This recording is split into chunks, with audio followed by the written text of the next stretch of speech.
Project गाड़ी आला shiny भाई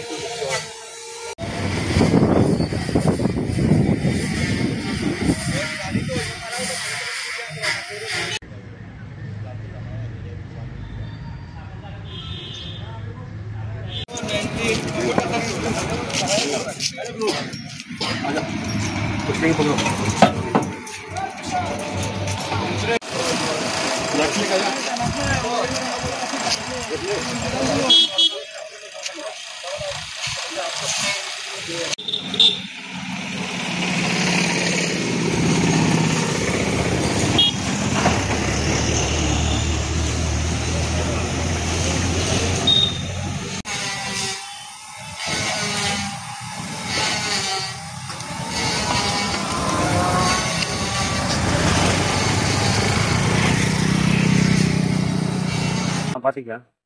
তো বাড়ির থেকে রাত্রে যাওয়ার দিকে আইডিয়া ছিল ধর্মনগর দিকে। ধর্মনগর কামেশ্বরে পরিকল্পনা সামনে ট্রাক গাড়ি কিন্তু রাস্তার মিডিলে পার্কিং করা আছে।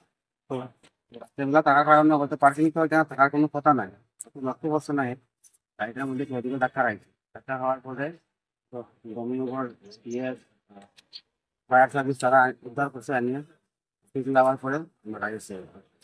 তো আমার বক্তব্য এটাই হয়েছে যে এই যে রাস্তার মধ্যে যে এইভাবে যে অবৈধ পার্কিং হয়, এই পার্কিং গুলার দিকে মানে প্রশাসন নজর দিত আর কি। যাতে এইরকম যাতে জ্যান্ত একটা প্রাণ যাতে না যায় আর এই আমরা চাইনি আর কি। আজকে আমার ভাতিজা গেছে, অন্যদিন আরো পরিবারের কেউ যাইব। তার নাম মিশুক দেবনাথ, 5 3 নম্বর ওয়ার্ডে।